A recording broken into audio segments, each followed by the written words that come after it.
Financial Survival Network, helping you to survive and thrive in the new economy. Get our complimentary newsletter at financialsurvivalnetwork.com. This is the Financial Survival Network. You are listening to the financialsurvivalnetwork.com. I'm Kerry Lutz on 1230 WBZT. You know, there's so much debate about pharmaceuticals, about herbs, about drugs, about what keeps you healthy, about what helps treat you and makes you healthier and cures disease and other ailments that you might have. And one thing that is much in the news today, much in debate, is cannabis, hemp, and treatments that have had records of success going back thousands of years and have been eradicated by ridiculous anti-marijuana laws. We've got Martin Lee on the air now to talk about what beneficial therapies have been stamped out by these arbitrary laws and what's being done to remedy that situation. Now, Martin, welcome to the Financial Survival Network. Thanks very much. Hey, and specifically, we're talking about this in the context of Governor Chris Christie signing a bill to allow certain cannabis treatments for children in New Jersey suffering from epileptic seizures and, I think, MS. What's going on with that now? Well, Christie, as governor of New Jersey, actually has been obstructionist with respect to the medical marijuana law that the voters passed in 2008. And that's important to keep in mind. He's really had to be dragged sort of kicking and screaming even to consent to have any implementation of the bill. There's only one functioning dispensary in New Jersey right now. But when the evidence came forward about the dramatic results that certain kinds of cannabis were producing for children with intractable epilepsy who have Dravet syndrome and other syndromes where they have literally hundreds of seizures a day. These families are totally distraught with these children. They try every pharmaceutical. These kids end up being close to death. And then the lucky families hear about a particular compound in marijuana called CBD, cannabidiol. It doesn't get you high, but it stops these seizures in their tracks. And when this became a nationally known news story, thanks to the Sanjay Gupta documentary on CNN, although we've known for some time that kids were benefiting in this way, it really forced the issue. And there was a clamoring from New Jersey citizens for allowing certain children with particular conditions, to be able to access medical marijuana.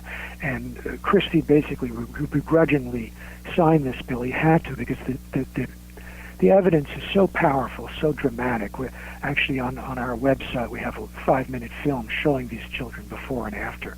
At projectcbd.org, we can mention it later. But so Christie really had to. He had to go along with it. The problem is, many states that have nominally authorized medical marijuana have either had a lot of opposition politically on the federal level, certainly, sometimes even on the state and local level. So there's still a battle being waged, but overwhelmingly, the American people are overwhelmingly pro-choice with respect to medical marijuana, at least people having the right to have that option. But nevertheless, there's still this resistance. Yeah, and that is kind of remarkable. I mean, you and I are both historians to some extent, Martin, and you go back into history and you see what a farce all the anti-cannabis, anti-marijuana laws are. There was no basis, there was no public threat, and this was just cooked up as effectively a government work program to keep the guys busy who were busy fighting the war on alcohol, prohibition. Once that ended, they needed jobs for these people. So, hey, let's give them a job fighting the war on drugs. I think that's essentially correct. The marijuana prohibition is built on a mountain of lies. That's what it comes down to. And even though these lies are always refuted when it comes to science or government commissions and so forth, the drug war persists, it grinds on, and marijuana has been the centerpiece of it And there's no question that there's racist overtones to this war, this so-called war. It's been that way since the very beginning. It was targeted at the very word marijuana, which wasn't known to the American public until it was introduced into the vocabulary during the Depression, when there was a propaganda campaign waged by the Federal Bureau of Narcotics and the Hearst Empire to stigmatize the plant, to associate it with foreigners, and there was a lot of xenophobia and racism involved, and it continues to this day.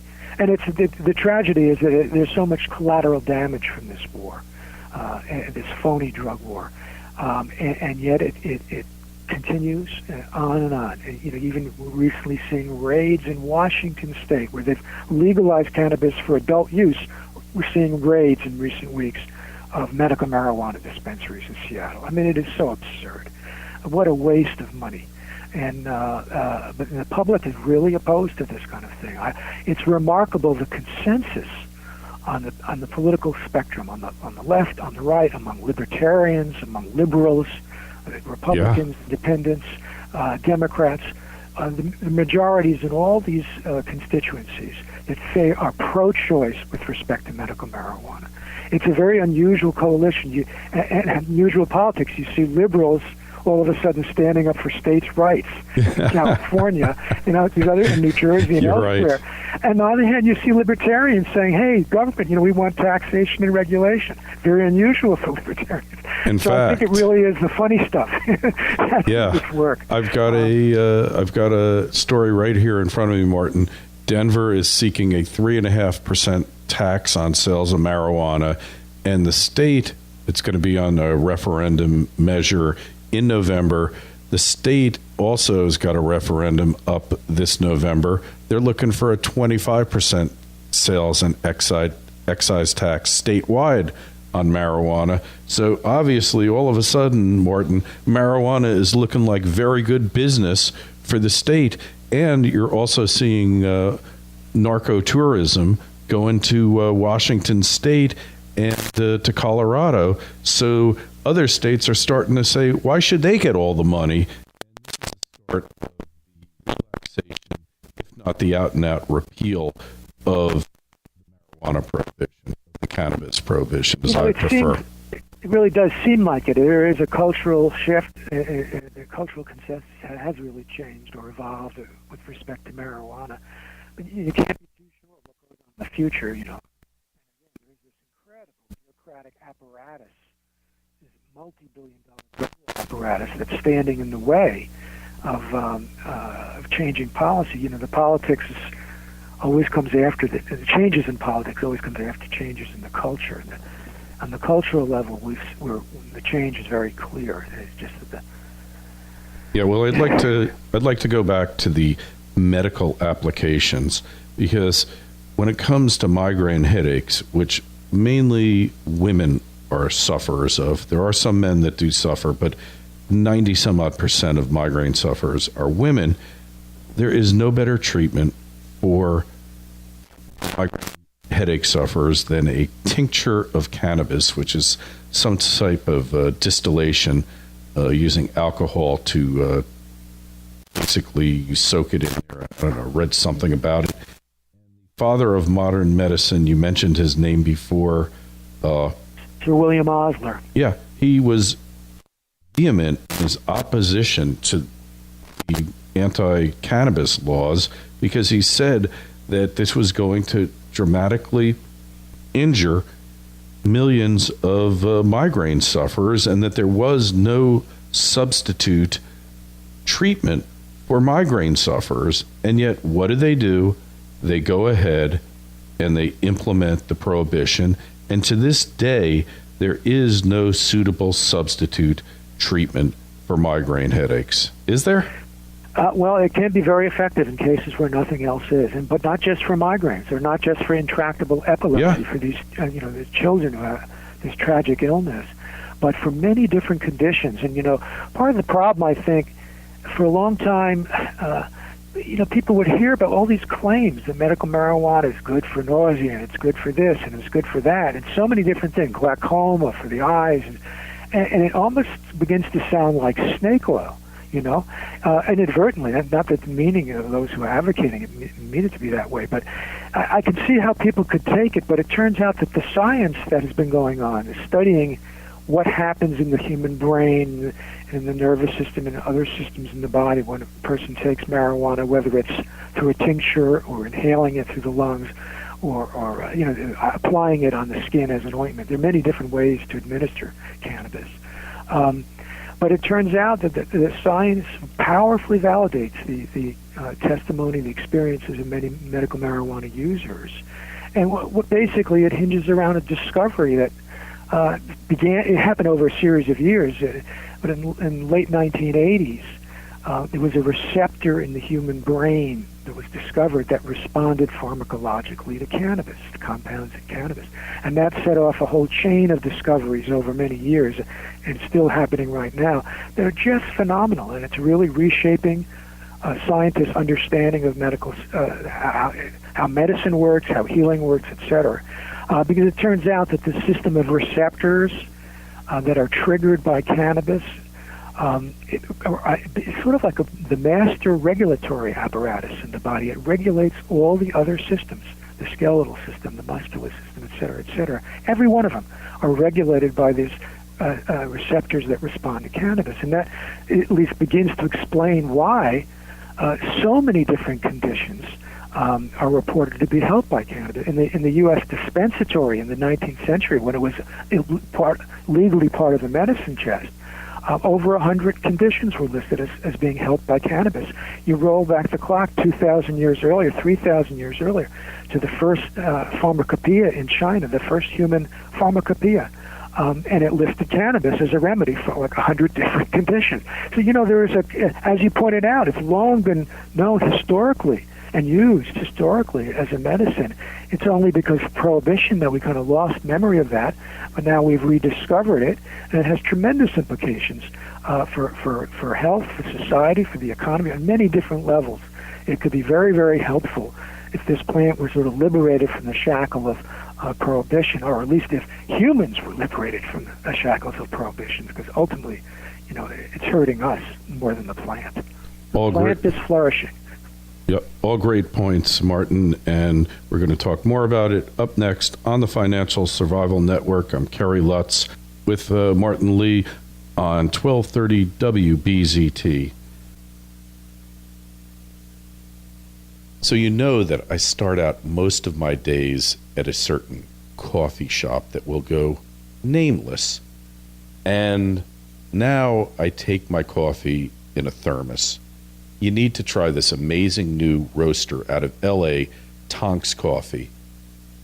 These guys are fanatical about delivering the best beans in the world. They source directly from growers, roast it, and ship it within 24 hours, so it's as fresh as it can possibly be.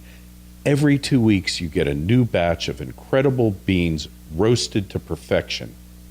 If you're hitting a cafe most mornings, like me, this is much, much better, and it's cheaper too.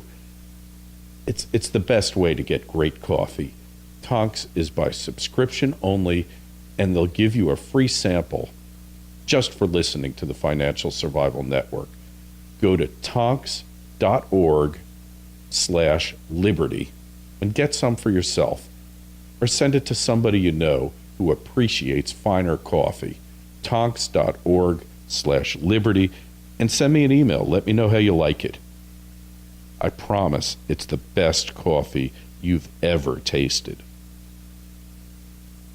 And we are back on the financialsurvivalnetwork.com, and we're talking with Martin Lee on 1230 WBZT about this idiotic marijuana prohibition. It's been in effect all my life. Been in effect all of Martin's life. There are certainly major signs that the prohibition is fracturing, with the legalization in Washington State and in Colorado, and other states are now contemplating it. But Martin, you're talking about a lot of different diseases. I mean, digestive diseases, Crohn's disease, so many things. And, in China they had so many treatments for it. And look, we're a culture where 70% of the population is taking pharmaceutical drugs, and yet this one drug seems to be public enemy number one, and the effects of marijuana intoxication compared to alcohol intoxication are far more benign. Let's face it, the number of people that die in car accidents, in spite of our best efforts at creating the most sophisticated safety systems in cars, still is in the tens of thousands every year. It's true, but oftentimes still people frame it as, well, marijuana is not as dangerous as alcohol. But, an obvious question as we're going through this transition now, what is seemingly an inexorable march toward legalization of marijuana throughout the country. But, it's obvious question, well, what's going to be the impact of this? What's going to be the impact on public health? Very legitimate question. But the problem is we don't have a lot of scientific studies focusing on clinical experience with cannabis. Much of it has been preclinical work that I've been describing and referring to, and it's because the federal government won't allow these studies. They won't allow studies that are aiming to ascertain whether cannabis has therapeutic uses.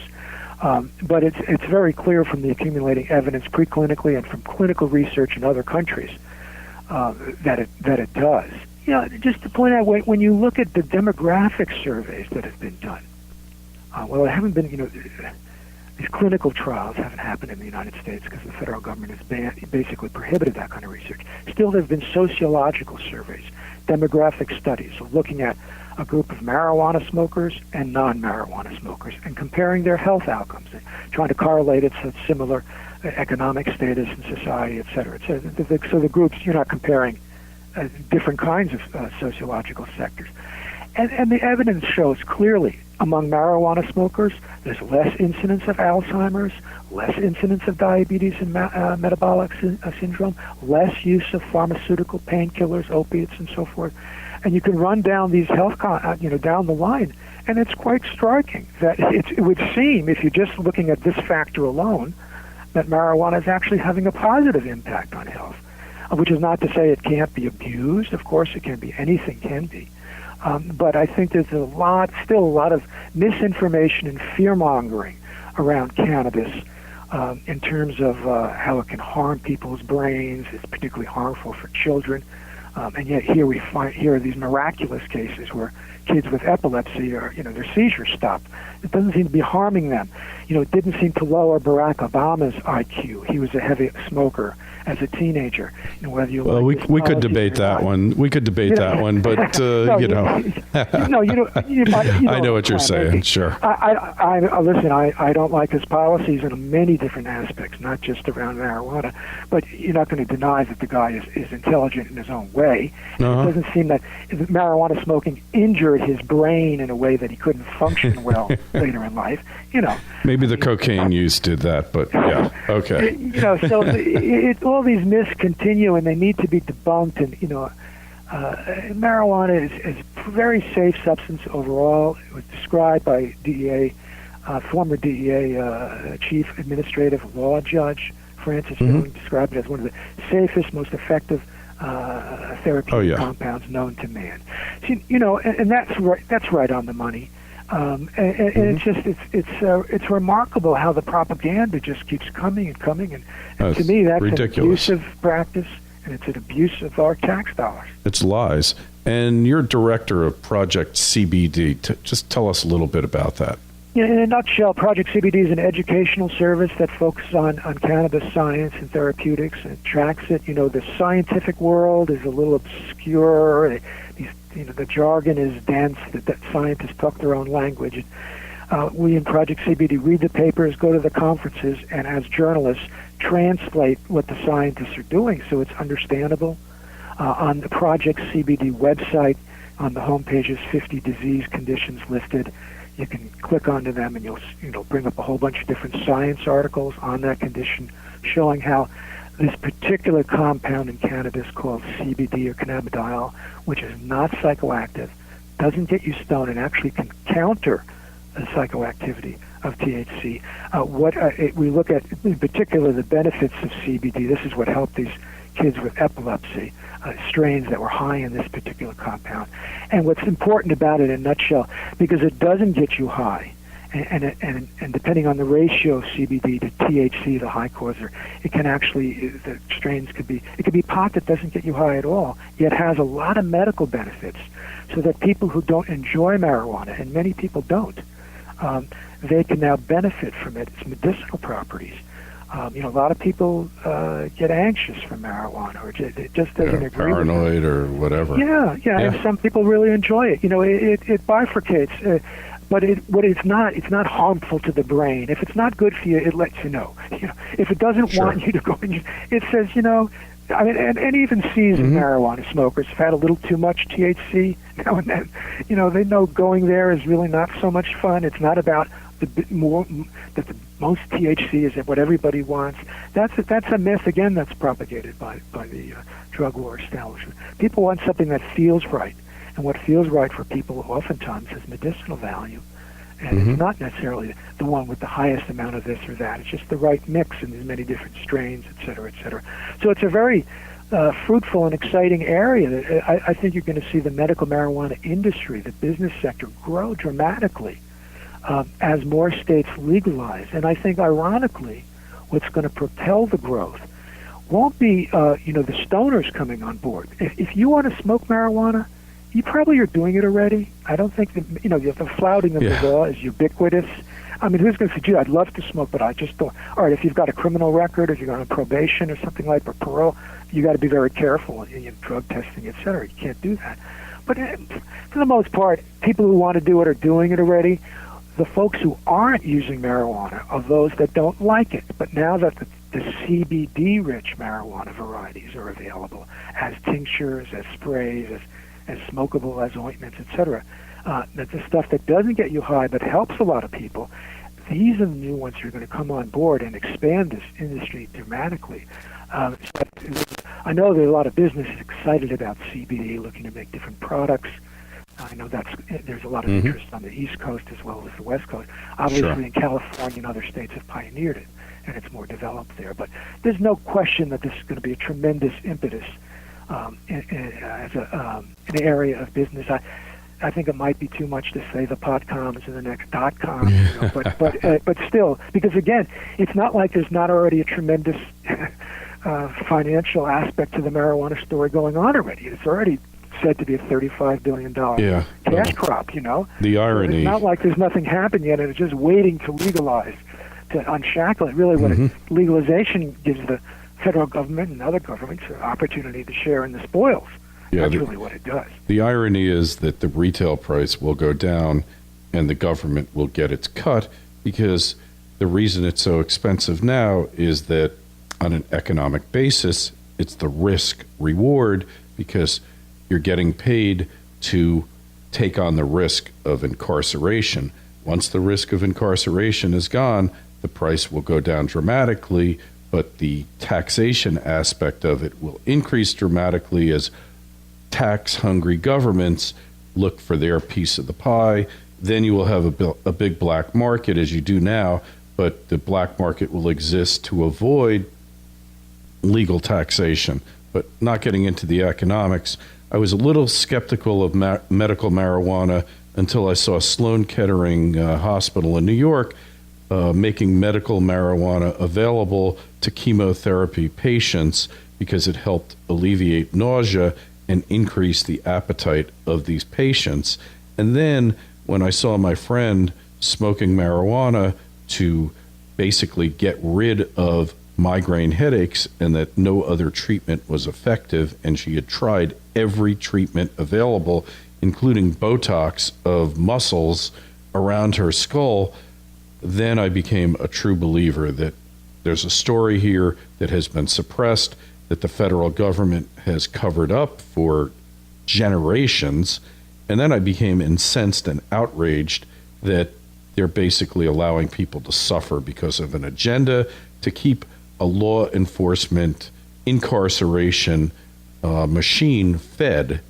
And they've allowed people to suffer put people in jail, taken away their freedom, taken away their rights, and it's just another mechanism they've used to steal our rights away, to basically intrude and steal your privacy and your freedom. And as a libertarian, it sickens me. Martin, we've kind of reached the end of our time. Just give us your information. Oh, by the way, tell us how we purchase your book, Smoke Signals. The book is Smoke Signals, Social History of Marijuana, Medical, Recreational, and Scientific. Just came out in paperback. It's been out for a year. And it can be gotten through Amazon.com or other places. You can go to the Project CBD website, projectcbd.org, and access the book through there.